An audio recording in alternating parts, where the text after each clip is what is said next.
अरे क्या है तुझे, है क्या है? मुझे नहीं, तुम्हें क्या है? कैसा पागलपन है ये? अरे खून पी लिया इस लुगाई ने, चाहिए क्या तुझे? कि तुम इसे वापस कर दो, और जो इतना ही बांटने का शौक है मुझे दे दो। अबे जा। उसकी बीवी आकर उससे छीना झपटी करने लगती है। दो। तभी उपवासी उसे जोर का धक्का मारता है और उसकी बीवी का सर जाकर मेज पर लगता है। पागल चुड़ैल कहीं की। बरसातीपुर गांव की रहने वाली चुन्नो दादी बरसातीपुर में अपनी एक पकौड़े की दुकान खोलती है। दुकान गांव के बीचों बीच होने के कारण सभी लोगों की नजर आते जाते सबसे पहले चुन्नो दादी की दुकान पर पड़ती है। दुकान खुलते ही उस पर सबसे पहला ग्राहक गांव का सबसे बड़ा पेटू और रईस सुनार उपवासी राम होता है। राधे राधे अम्मा। अरे उपवासी, राधे राधे, आओ। अरे ये क्या बवाल सिर पे ले लिया इस उम्र में अम्मा, क्या कर रही हो ये है? अरे बस घर में खाली ही बैठती हूँ तो सोचा कुछ काम धंधा ही कर लूं। अरे चलो भाई ठीक है, पर काम बढ़िया ढूंढा अम्मा है, मेरे मतलब का, मतलब लगा दो 4 प्लेट फिर पकौड़े अम्मा है। ठीक है, ए लिंबू जरा 4 प्लेट पकौड़े लगा दे भैया के लिए। अभी लगाता हूँ दादी, फर्राटे से। लिंबू फटाफट से उपवासी के 4 प्लेट पकौड़े लाकर उसके सामने रख देता है। उपवासी फटाफट वो पकौड़े खाने लगता है। अरे वाह वाह वाह वाह अम्मा, मन तो कर रहा है तुम्हारे हाथ चूम लो अम्मा। अरे बस बस, तुझे बढ़िया लगे वही बहुत है। अरे अम्मा क्या बवाल बना दिया ये, अरे मैं कह रहा हूँ कि मजा ही आ गया भाई, है 4 प्लेट और आने दो फिर। ठीक है लिंबू, 4 प्लेट और लगा दे लल्ला। जी दादी। उपवासी के मुंह पे पकौड़ों का स्वाद ऐसा चढ़ता है कि वो वहीं बैठा बैठा 12 प्लेट पकौड़े खा जाता है। हाँ अम्मा मजा ही आ गया आज तो, वाह वाह वाह। ठीक है, फिर एक काम कर कि ये बात गांव के हर आदमी के घर जाके बता दे, जा। उपवासी एकदम से खड़ा हो जाता है। ठीक है अम्मा, अभी जाता हूँ सबको बताने। और सुन, कल फिर से आना पकौड़े खाने। जी अम्मा जी। उपवासी गांव के हर एक घर में जाकर चुन्नों के पकौड़ों की दुकान की चर्चा फैला देता है और अगले दिन ही चुन्नों की दुकान पर कई लोगों की भीड़ इकट्ठी हो जाती है। सरपंच, लोहार, हर किसान, हर आदमी चुन्नों की दुकान के बाहर आकर पकौड़े चखने के लिए खड़ा हो जाता है। अरे चुन्नो बहन, जरा मुझे भी खिलाओ अपने पकौड़े। हाँ मैं भी तो देखूं कि क्या रच दिया तूने ऐसा है। तभी वहाँ खड़ा एक किसान काशीनाथ भी बोल पड़ता है। हाँ अम्मा, जरा जल्दी से दो, फिर हम भी निकले फटाफट अपने खेत पे। हाँ हल भी तो जोतना है। अरे आओ सभी, चिंता मत करो, बस 5 मिनट में गर्मा गर्म पकौड़े देखो कैसे लगाए अभी। ए लिंबू, सबके लिए पकौड़े लगा लल्ला फटाफट। अभी लाया बस दादी, फर्राटे से। लिंबू लाकर सबको पकौड़े परोस देता है। सभी वो पकौड़े बड़े चाव से खाने लगते हैं। अरे वाह वाह, वाह चुन्नो, अरे क्या बना दिया रे तूने, क्या जादू है भैया। अरे ये तो बस जादू ही जादू है। अरे भाई वाह, स्वाद ही आ गया अम्मा जी। अरे बिल्कुल मजा बात दिया आप तो। हाँ अरे क्या करे तुम्हारे लिए चुन्नो, बताओ है, तुमने ऐसे पकौड़े खिला दिए कि सब फेल है इसके आगे हैं। चुन्नो हंसने लगती है। तभी उपवासी वहाँ हिलते डुलते दुकान पर आ जाता है। राम राम अम्मा, आ गया। अब मेरे पकौड़े ले आ फटाफट 10 प्लेट। हाँ अरे तेरी, अरे पहले एक तो खा के देख ले। अरे देख दाग तो कल ही लिया था खा के। आज तो बस रहा ही नहीं गया ये बिना पकौड़े खाए। आजा आजा बैठ जा, अभी लाई तेरे लिए भी पकौड़े। अरे मेरे सोने की तरह ही तुम्हारे पकौड़े भी खरा सोना है अम्मा, खरा सोना। सरपंच थोड़ी देर बाद अपने घर वापस लौट आता है। उसे देखते ही उसकी बीवी आग बबूला हो जाती है। आ गए मुखिया जी, मुझे लगा कहीं आपको बुलाने के लिए यहाँ भी पंचायत ना बुलानी पड़े। अरे क्या है तुझे, है क्या? अरे मुझे नहीं, तुम्हें क्या है? मंदिर जाना था आज भोग चढ़ाने, 3 घंटे बाद आए हो। अरे तुम बैठने दो जरा इस बूढ़े शरीर को। हाँ भाई, आज तो थक गया बिल्कुल ही। ऐसा क्या कर लिया भाई? खाने तो तुम पकौड़े गए थे, थक के कैसे आ गए? अरे वो अरे कुछ नहीं, तू नहीं जानेगी। हाँ अरे बताओ ना क्या हुआ? अरे कुछ नहीं हुआ, तू जाके जो है अपना काम कर। हाँ, मैं थोड़ी देर जो है आराम करने जा रहा हूँ भाई ऊपर। सरपंच वहाँ से फटाफट ऊपर निकल जाता है। इन्हें क्या हुआ अचानक से? वहीं दूसरी ओर काशीनाथ भी जब आधी रात को थका हारा अपने घर आता है तो उसकी बीवी कमला भी उसका इंतजार घर के बाहर खड़ी कर रही होती है। ए जी, क्या हो गया? आज इतनी देर कैसे लग गई खेत में? अरे बस काम थोड़ा ज्यादा ही हो गया था आज खेत में, इसीलिए। अच्छा ठीक है, आप अंदर तो आ जाओ, खाना लगा देती हूँ। ठीक है। अगले दिन एक बार फिर लोग चुन्नों की दुकान के बाहर इकट्ठे हो जाते हैं। अरे भाई जल्दी जल्दी खिला दो चुन्नू अपने पकौड़े, और क्या। ला रे लिंबू, सरपंच के पकौड़े। लिंबू सरपंच के सामने पकौड़े रख देता है। सरपंच उतावला होकर एक बार में 4-5 गर्मा गर्म पकौड़े अपने मुंह में ठूंस लेता है। अरे भैया गरम गरम, बढ़िया बढ़िया, नरम नरम पकौड़े। भैया बहुत ही बढ़िया, भैया बहुत मजा आ गया। सभी लोग पकौड़ों पर टूट पड़ते हैं। तभी एक छोटी सी बच्ची रिमी भी भीड़ देखकर दुकान पर आ जाती है। दादी दादी, चुन्नू उस बच्ची की ओर बड़े अविश्वास से देखती है। क्या है? दादी दादी, मुझे भी पकौड़े दे दो ना, मैंने बहुत देर से कुछ नहीं खाया है। पैसे हैं ये पकौड़े खरीदने के? नहीं दादी, पैसे तो नहीं है मेरे पास, अब बस मुझे थोड़े से पकौड़े दे दीजिए ना, मेरा उतने में ही पेट भर जाएगा। अरे जा यहाँ से, कुछ नहीं मिलेगा। तभी रिमी अपने छोटे छोटे पैरों से दौड़कर अचानक से चुन्नू की साड़ी पैरों में से पकड़ लेती है। दादी दे दो ना, बहुत भूख लगी है, थोड़े से बस, दादी प्लीज ना। तभी चुन्नू गुस्से में आकर अपना पैर जोर से झटक देती है और रिमी दूर जा गिरती है और गिरकर बिलख बिलख कर रोने लगती है। सब लोग अचानक ये देखकर खड़े हो जाते हैं। सभी लोग बैठ जाओ और चुपचाप खाओ। सभी लोग चुपचाप बैठ जाते हैं और पकौड़े खाने लगते हैं। और तू ए लड़की, दिख मत चाहिए मुझे आगे से मेरी दुकान पे, वरना अभी जमीन पर गिराया है, अगली बार घसीट दूंगी। रिमी रोते रोते अपने घर चली जाती है और जाकर सारी बात अपने मम्मी पापा को बता देती है। रिमी का पिता जोगिंदर तभी सरपंच के घर पहुंचता है। सरपंच जी। जोगिंदर की आवाज सुनकर रंजना तुरंत बाहर आ जाती है। क्या हो गया? अरे कौन आ गया भाई? सरपंच जी, मुझे कल पंचायत बिठवानी है। अरे ठंडा हो जा पहले। हाँ, और ये बता कि हुआ क्या? अरे हुआ क्या है? अरे सरपंच जी, आप तो ऐसे बात कर रहे हो जैसे कि आपको पता ही नहीं कि हुआ क्या है।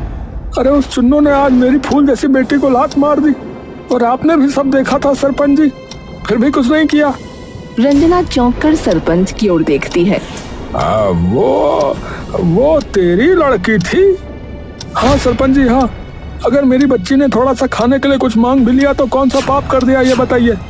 मुझे कल के कल पंचायत बिठवानी है, और उस चुन्नों के खिलाफ कार्रवाई कल के कल ही होनी चाहिए। हाँ अब अच्छा ठीक है, मैं कल सबको बुला के जो है पंचायत बिठवा दूंगा। है तुम आ जाना सुबह 10 बजे।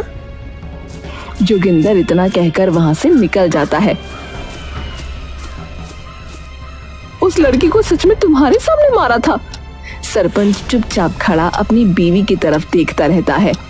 और तुमने कुछ नहीं किया, बस खड़े होकर देखते रहे? सरपंच सिर झुकाकर वापस ऊपर चला जाता है।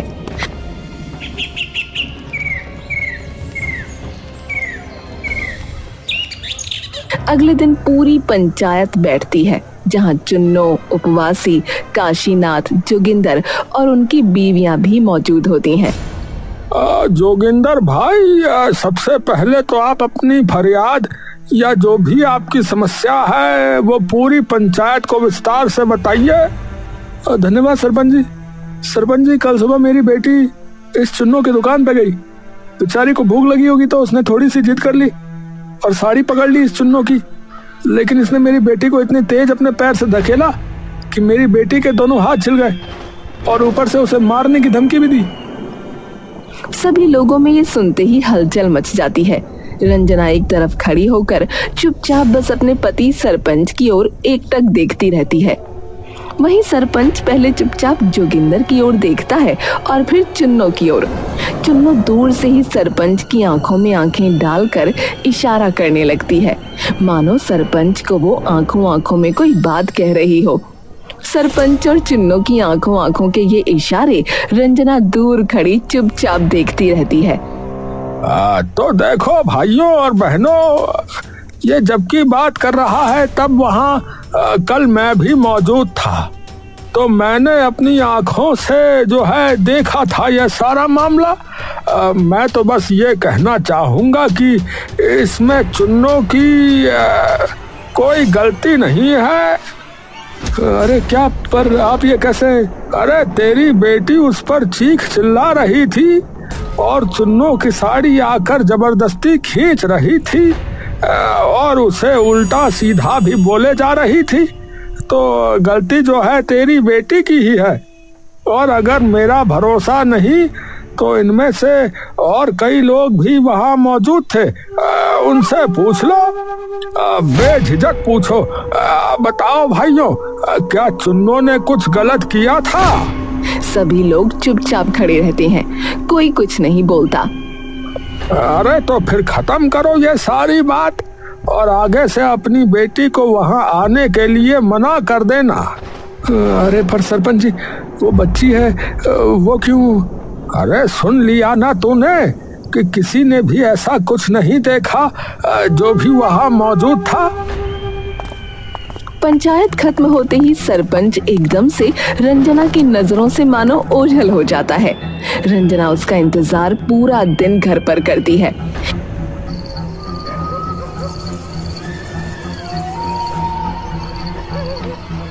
बिल्कुल रात होने पर सरपंच वापस घर पर बिल्कुल थका हारा लौटता है।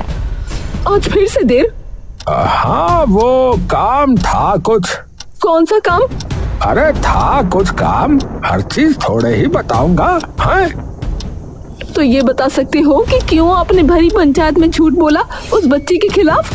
अरे मैंने कोई झूठ नहीं बोला। मेरी कसम खा के बोलो कि आपने झूठ नहीं बोला।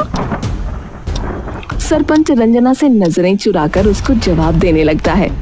अरे क्या चाहिए तुम्हें? है क्या ड्रामा लगा रखा है? और बस इतना कहकर गुस्से से भिनकते हुए वो ऊपर निकल जाता है। छुपा तो आप जरूर कुछ रहे हैं, वरना नजरें तो आपने पिछले 35 साल में आज तक मुझसे कभी न चुराई।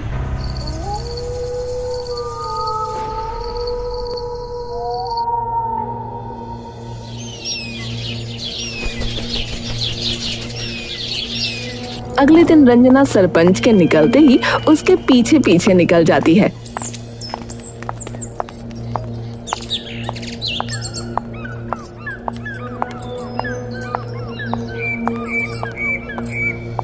सरपंच सबसे पहले जाकर पकौड़े की दुकान पर बैठ जाता है। रंजना उसे दूर से छुप छुप कर देखती रहती है। हाँ, ले आ चुन्नो पकौड़े, ले आ। है ले आ पकौड़े। नींबू पकौड़े लाकर सरपंच के सामने रख देता है। हाँ भाई वाह। हा। अरे भाई मजेदार, लाजवाब, एकदम कमाल भैया है। वाह भाई वाह, मजा आ गया भैया। आहा।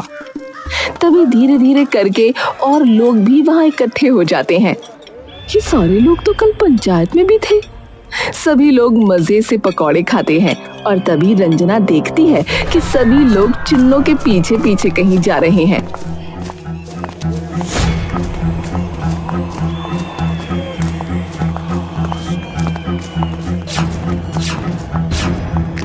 ये सब जा कहाँ रहे हैं? तभी पीछे से एक औरत आकर रंजना से टकरा जाती है। अरे कौन आ गया? माफ करना मालकिन, मैं वो काशीनाथ की पत्नी हूँ। कौन काशीनाथ? वो खेती करते हैं, लेकिन कुछ दिनों से बड़ा अजीब बर्ताव कर रहे हैं।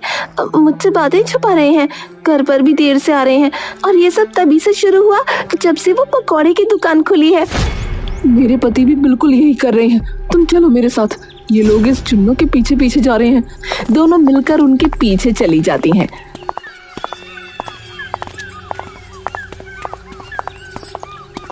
सभी लोग चुन्नों के घर, जो उसके खेत के बगल में होता है, वहां आकर रुकते हैं।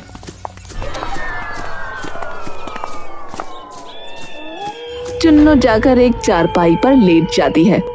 ए सरपंच, तू जरा जाकर भैंसों का दूध निकाल दे।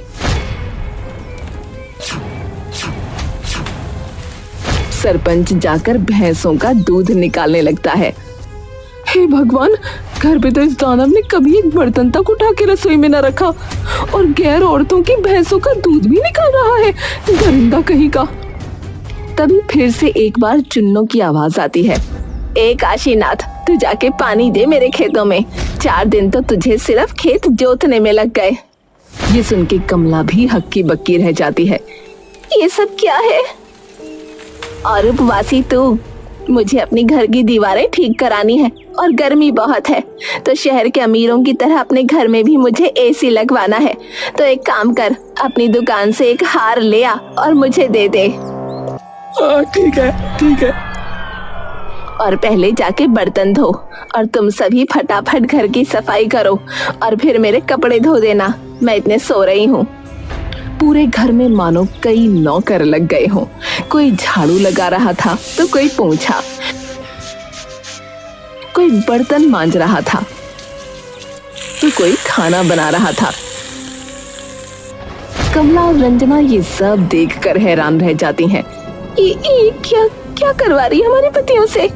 रंजना पूरा दिमाग लगा के ध्यान से सभी बातों पर गौर करने लगती है। बात ये नहीं है कि क्या कर रही है, बात ये है कि ये सब मान क्यों रहे हैं। इसे आज पूरा देखते हैं कि करती क्या है। जरूर कुछ गड़बड़ है।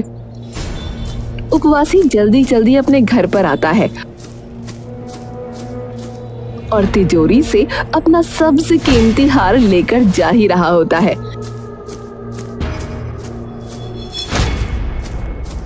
कि तभी उसकी बीवी उसे पीछे से रोक लेती है। कहाँ जा रहे हो उसे लेके? अरे तू हट जा, अम्मा ने मांगा है, उसे देना है। पैसों में ना। अरे तू हट ना। इतना महंगा हार उसे मुफ्त में दे रहे हो? पागल हो गए हो क्या? अरे क्या है तुझे, है क्या है? मुझे नहीं, तुम्हें क्या है? कैसा पागलपन है ये? अरे खून पी लिया इस लुगाई ने। चाहिए क्या तुझे? कि तुम इसे वापस कर दो, और जो इतना ही बांटने का शौक है मुझे दे दो। अबे जा। उसकी बीवी आकर उससे छीना झपटी करने लगती है। दो। तभी उपवासी उसे जोर का धक्का मारता है और उसकी बीवी का सर जाकर मेज पर लगता है। पागल चुड़ैल कहीं की।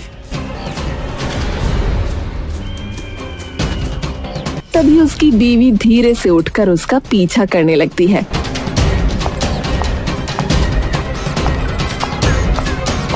और वो भी वहीं पहुंच जाती है। वो चुन्नों के घर में घुसने ही वाली थी कि तभी पीछे से कमला और रंजना उसे अपनी तरफ खींच लेते हैं। कमला उसके सर से बहता खून देखकर एकदम घबरा जाती है।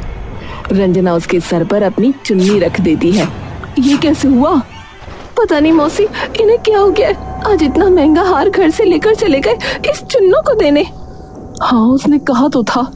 हमारे पतियों के साथ ये क्या कर रही है बुढ़िया? उनसे पता नहीं क्या क्या करा रही है, घर पर साफ सफाई करवा रही है। अरे तू चिंता मत कर, और जैसे ये निकलेंगे तो हम ये देखेंगे कि चुन्नू करती कैसे है ये सब।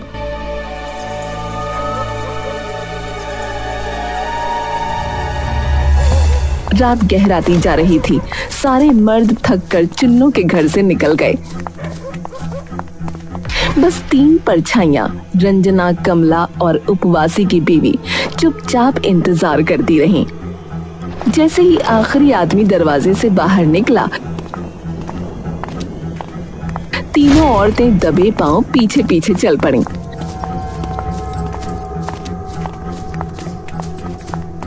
चुन्नू अपनी रसोई में पहुंची।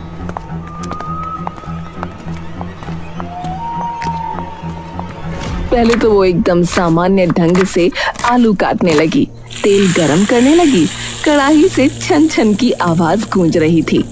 औरतें हिचकते हुए झांक रही थीं। ये तो सब ठीक ही कर रही है, लेकिन अगले ही पल उसका असली खेल शुरू हुआ। चुन्नू ने अपनी अलमारी से एक काला कपड़ा निकाला, जिस पर लाल धागे से तिकोनी आकृतियां बनी हुई थीं। उसने नींबू और 7 मिर्च का गुच्छा लिया, पकौड़ों की थाली के ऊपर 3 बार घुमाया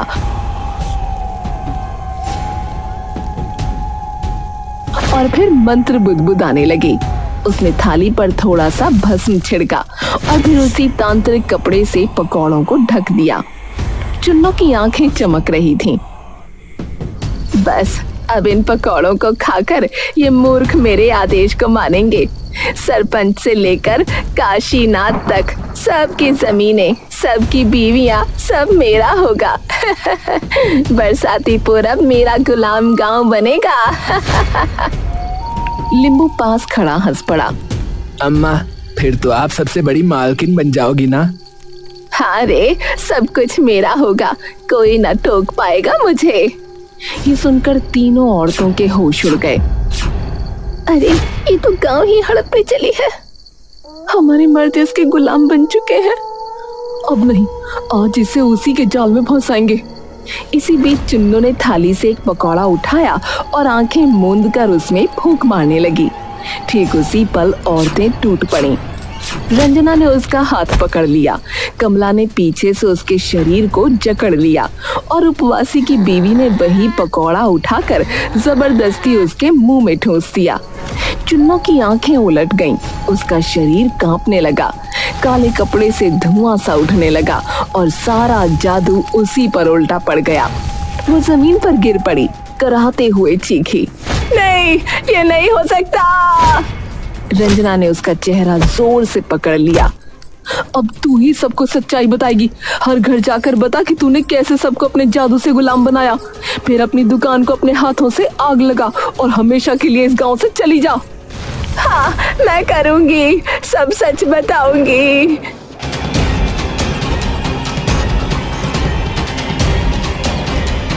अगले दिन पूरे गांव के सामने उसने सब सच उगल दिया।